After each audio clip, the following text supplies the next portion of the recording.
Hello everybody, SlimKirby here, and welcome back to the Animal Crossing Let's Play.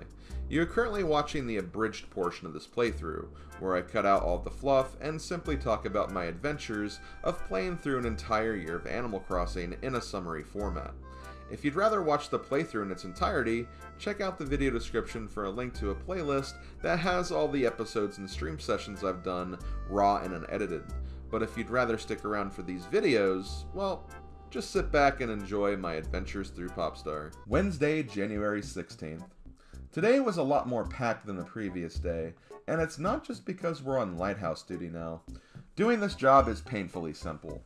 Basically, every day from 6 p.m. until 10 p.m., the lighthouse door will open, allowing you to go inside, pull the switch, and turn the lighthouse on. That's it. It's so easy, even a bonehead like Sport could do it. Which, wow, been a while since I've mentioned him.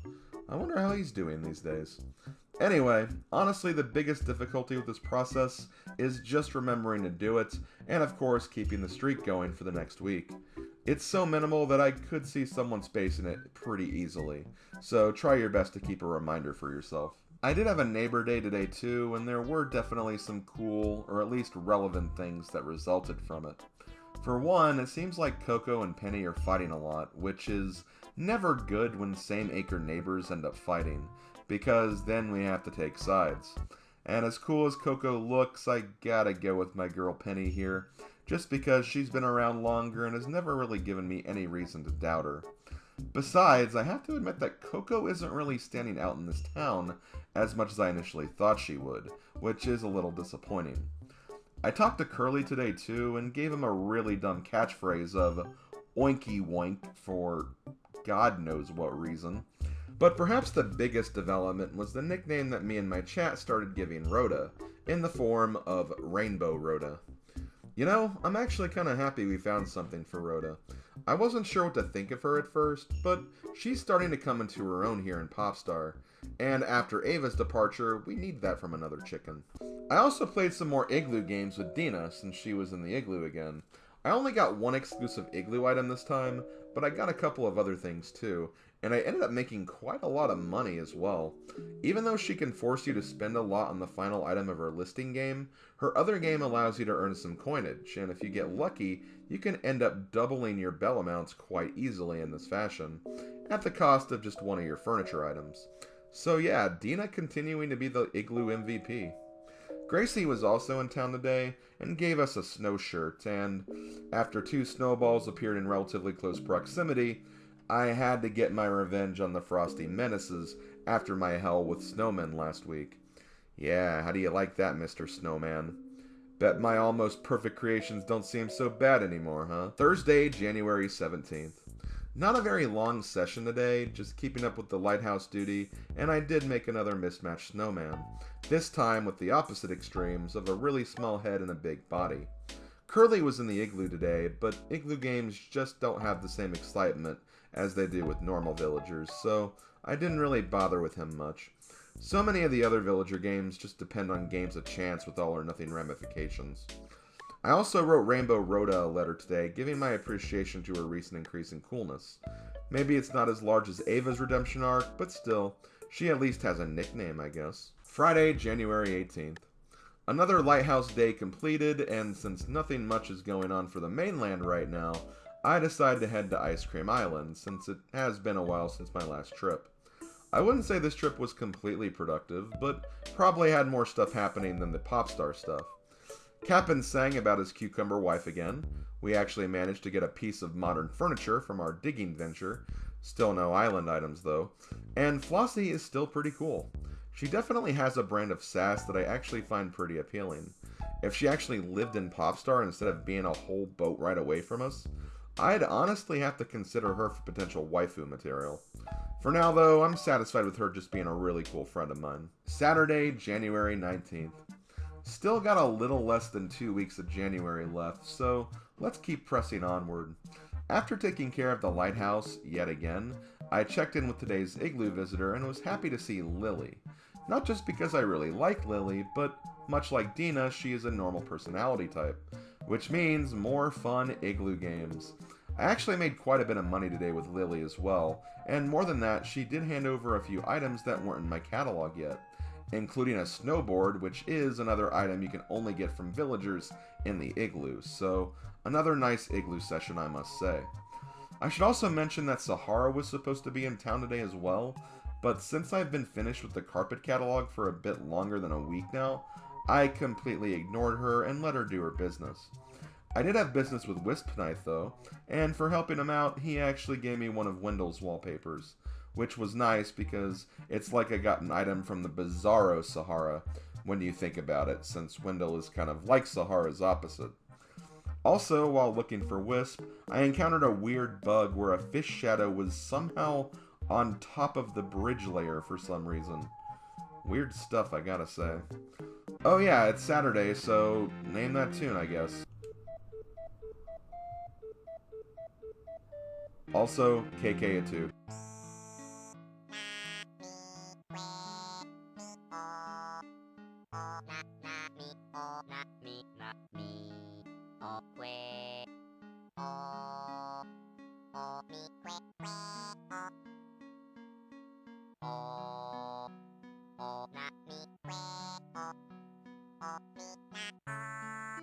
Sunday, January 20th. Since I have Lighthouse duty, I skipped turnips since if I wanted to do both, I'd have to log in twice, and I have my priorities, dang it. On the bright side though, Crazy Red is coming back soon, or at least I hope he's coming back soon. It largely depends on if my game glitches up again, but since it's not a holiday, I think we should be fine. I also wonder if maybe specific types of time traveling messes with the special visitor calendar too, considering we also had a bug with Wendell earlier in the month when he was supposed to come on the Pieces Day, but ended up delaying 2 days due to our time-skipping hijinks. Who knows, though. Also, I had a very funny moment with Bill today where I talked to him while he was standing in the tall grass, and it seriously looked like he was just a floating head on the screen. I guess you could say whenever Bill is selecting the next head of a major corporation, there is no body he'd feel comfortable with. I say the funny. Also, in a crowning moment of awesome that potentially rose her to A tier, Rhoda sent us a really lovely letter. But what really made the letter even more lovely was the fact that she included the plaza wall as a gift along with it. Why is that significant? Well, of all the regular wallpapers that can be found in Nook's shop, this is the absolute last one we need to collect, which means we no longer have to check wallpapers and carpets during our daily Nook browsings. All we need now for wallpapers are a few of the Wendell ones, plus I need to also get the Spooky Wall and the Nintendo Power promotional wallpaper through the game's password system. Thanks a lot, Rainbow Rhoda. Not only are you a really nice Snooty, but you have a nickname and have contributed to the catalog in a very big way. So, that makes you an A in my book. Not quite at Ava, Cherry, or Lily status yet, but pretty darn close considering. Also, another funny rambling from me during my commentary when asked what came first, the chicken or the egg. What came first, the chicken or the egg? Batman. That's my answer. Batman said, "Let there be chickens and let there be eggs," and then he willed it into existence with his bat brain. Monday, January 21st. Not a very substantial day, really just more of what I've already been working on with Lighthouse duty and random neighbor interactions, with slight doses of special visitors whenever they've been around. Speaking of which, Gulliver showed up today, and I managed to get a pagoda from him, a very appropriate item when you consider his worldly traveling. But yeah, aside from that, just a few slight neighbor visits today. Curly ticked off Rhoda, further showing that he's not much of a ladies' man when it comes to the opposite gender. Dina had a favor that involved finding and giving an item to Portia, which I ignored since I don't want any more move-outs, at least not yet anyway. We had a theory that the reason why I was getting prompted for this favor so much was because the Pieces memory card was still in slot B of my Wii. However, I can already say for certain that this theory is not true, because even after I took the card out later, it still prompted me for this request from time to time. It was a good theory though, and honestly probably how this system should work in the first place. We also visited Tiara briefly today. I have a feeling she's going to be moving out here very soon, so I figured we should at least have something to remember her by. Although the only thing we really got from her was the fact that she wasn't that sharp of a dresser. Since she is a rhino, though, there's probably a reason for that. Heck, even the outfit Lily sent her didn't look that great either. Oh well, at least she's trying to be confident about her clothing choices, I think. Tuesday, January 22nd. Well, it's been a week, so this should be the last time we have to work at the Lighthouse for Tortimer. We will get our gift for doing this favor tomorrow, so we'll see what that is later. One thing that won't happen tomorrow, though, is seeing Tiara, as she did indeed move out today. I guess she didn't appreciate me mocking her clothing yesterday, although it's more that I didn't write to her at all during the last 10 days. It's just ironic that it happened the day after the clothing revelation. But, as I always say, when one Snooty moves out, another one moves in. So what beautiful personality are we going to get stuck with this time?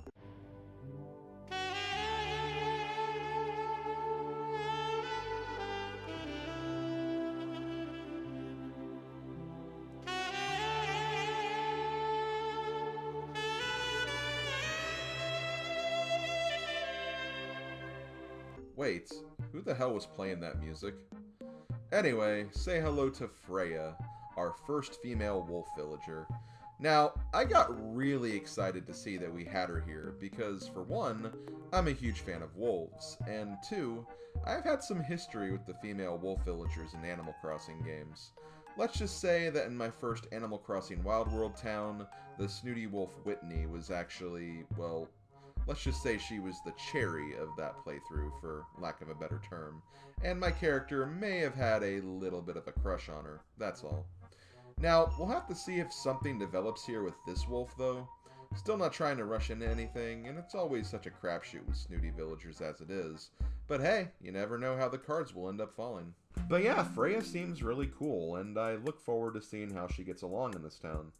Heck, she almost gave me an orange during one of our first interactions.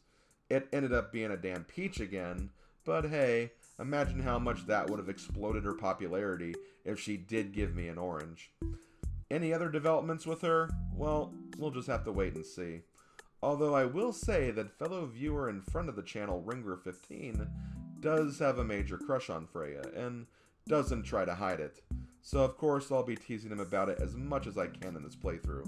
Hehehe. Crazy Red was also in town today, and although he didn't have any paintings today, he did have 2 other items that weren't in my catalog yet, so I went ahead and bought them. Damn though, we are getting very close to finishing off several series in the catalog. In most cases, only missing 1 item. On the subject of catalog clearing, Lily was in the Igloo again, which means it's item game time. I got one step closer to getting all the Igloo specific items when she gave me a snowy tree model. But then she completely threw a wrench into the works when she offered up a dummy item. I really don't know what prompted this, but apparently this is just a fake placeholder item that can get offered sometimes.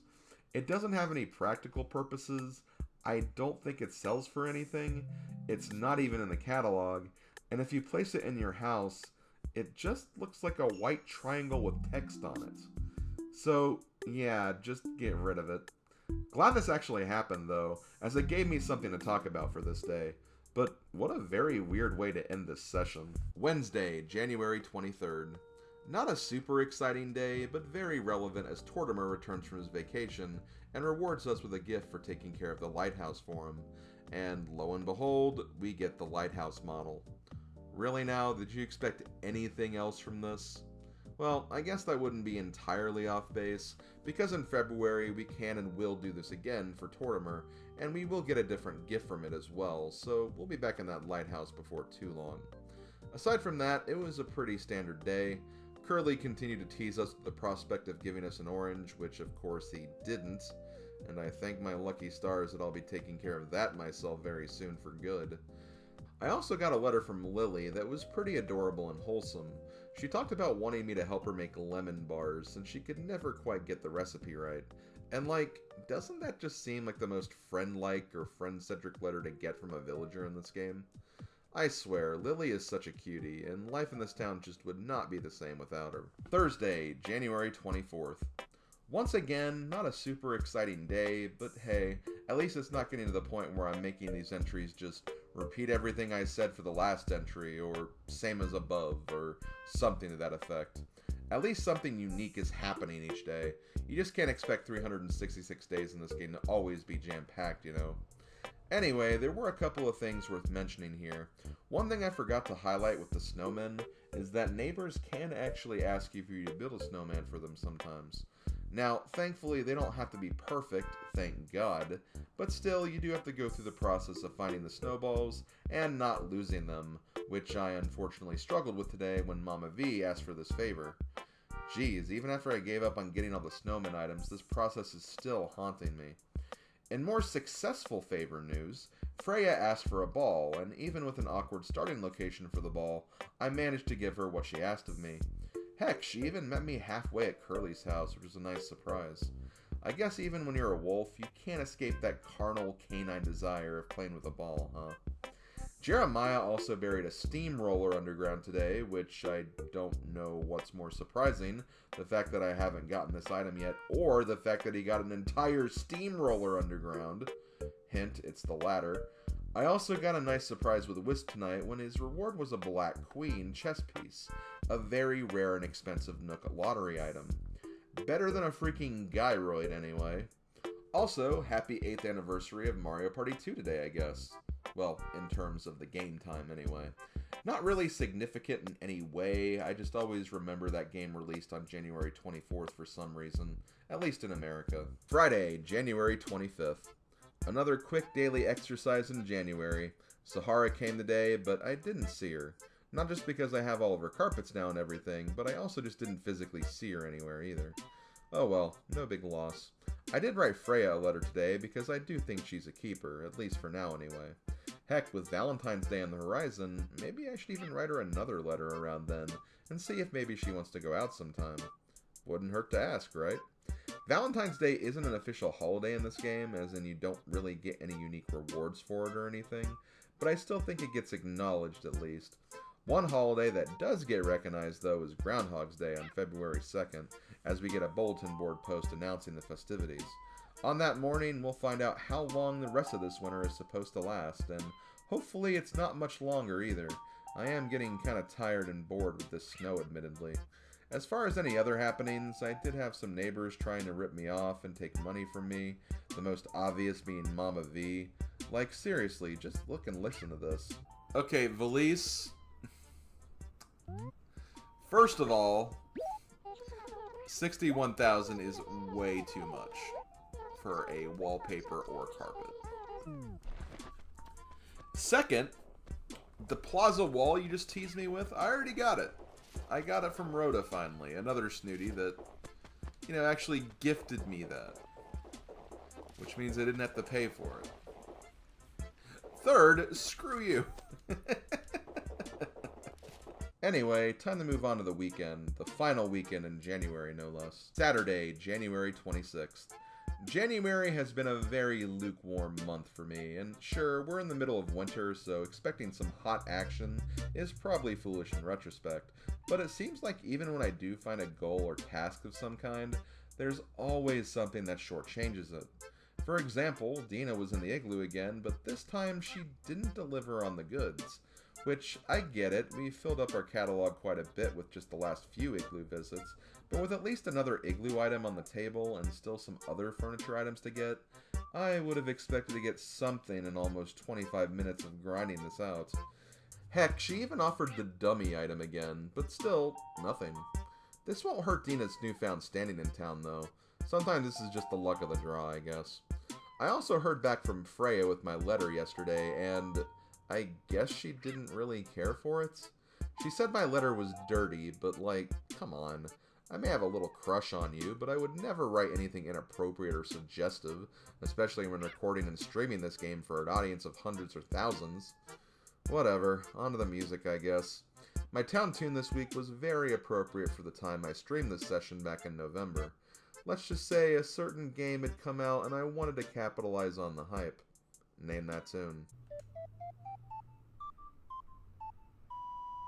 And for KK Slider, we got a nice taste of soulful KK.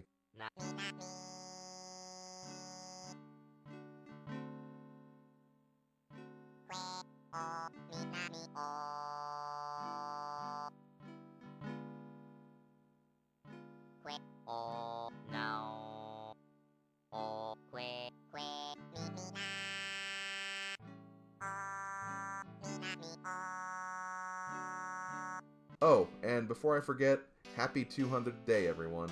Only 166 more to go. Sunday, January 27th. I really had to check the calendar to make sure, because after talking and observing my neighbors today, I could have sworn it was Neighbor Rage Day. So many of my furry little pals were just not having it today. And you know, maybe they all just need a little bit of love, especially with Valentine's Day coming up soon. But, I don't know. I wouldn't say things were much better on my end. Turnip prices were too high, so once again I passed. And after Jeremiah proclaimed he had buried something in town, I vow that if it ended up being a pitfall, Jeremiah would be paying dearly for his antics. Guess what? It was a pitfall. Jeremiah, you're on my list, buddy. In some more lighthearted news, Cookie informed me of her fondness of candy bars. To be more precise, though, the eating part of candy bars and not the cooking part. Cookie, I'm gonna level with you. I think that's the way everybody feels. After all, that's why they are mass-produced in candy factories for Willy Wonka's approval, and then flooded on the store shelves so we spend our hard-earned money on them until we're completely broke. I also had a little fun with Bill today when I wrote him a letter that was actually a Home Alone reference, and now we wait for him to ultimately hate and trash this letter, you know, like a good friend normally does. Monday, January 28th. We had two visitors today, Wendell and Gulliver, and one of them gave us an item that wasn't in our catalog yet. If you guessed Wendell, you'd be wrong. Gulliver was our champ today, and he rewarded us with a Maui statue, which I thought was pretty cool since it reminded me of Super Mario Land, and we actually had a town tune for that not too long ago. That's about all we did today, though. Although, for the first time in a while, actually, we did get some activity from our friendly Murder Duck mob boss, who tried to take away our new statue. Of course, I wouldn't comply, which is risky considering his standing in town. But hey, I gotta stand my ground. All Weber did in response was nod approvingly, turned away from me, and under his breath in a heavily stereotyped accent said, "This ain't over." Tuesday, January 29th. I had another Igloo day with Dina, but unfortunately this was another major bust. I spent a lot of time here for ultimately nothing new for the catalog, and given I only have one more Igloo item left, so the odds should theoretically not be so great to begin with. But still, considering how fast the first Igloo item showed up in the rotation, I'm definitely getting some very bad luck here. I mailed Dina a letter afterwards, voicing my concerns about her game, but looking back on it now, the letter definitely came off as more of a threat, which is not what I intended. I think I was just incredibly salty or something. Oh well, Freya at least made me smile today when she was having some fun with a ball. This happening alone made the day's disappointments so much better, even if they theoretically happened before the Igloo stuff. Wednesday, January 30th. Well guys, it's finally time. Time for what? Making a new pattern at the Able Sisters, of course. It has been a little over a month and a half, and I actually got a neat little idea for my existing patterns, so I figured this would be a good time to accomplish all those goals in one sweep. This time, my goal was making a pattern in dedication to our very own Ava 67, who I still can't believe has been gone for more than a month already. I decided to make the character representing her be Birdon from the Kirby series, and I also made sure to add a nice little 67 in the corner too. Gotta represent the meme, right? Honestly, I was really happy with how this one turned out, much like the Bowser one I made last month. Not only did I make the colors work, something that's actually kinda hard to do with this editor, but I also got to add some personal touches as well, which is always a nice thing to do. Anyway, the idea I mentioned before, since both Cherry and Ricky have moved away now, in addition to Ava, I figured instead of putting them outside their old house plots where new neighbors could easily just take those spots and therefore claim the paintings, I decided to put those designs in the train station acre as sort of a dedication or memorial grounds of sorts. I know they're not dead, but still, they are missing from this game now. It is here where I put the Birdo, Bowser, and now Birdon designs. I know I had the Birdo design outside of Lily's house for a while, but I'll find something else for her later on. And since Bill has the Toad design, and since he's still living here, I just kept it there until he does decide to move out. That seems fair, right? I didn't do much for the rest of the day, though. Jeremiah apparently buried another pitfall again, which he probably shouldn't have announced because I still have to get him back for the last one he got me with a few days ago. Unfortunately, though, he was hiding inside of his house, so I just put it outside for the time being. Tonight was also a Wisp session, so I caught the spirits as usual, and this time got the spiderweb shirt as a reward. Which, hey, it's not a Gyroid, but it's also not a Gracie shirt either. So I probably could have found this at Nook's at some point. Oh well, progress is progress. There was one other strange happening, though, and if it's what I think it was, I did lose a tiny bit of respect for Rhoda.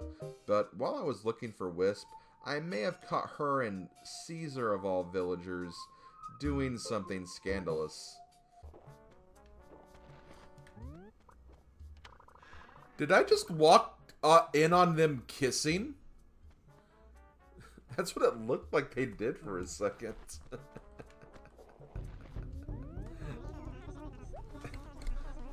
And then Rhoda just went immediately back into her house.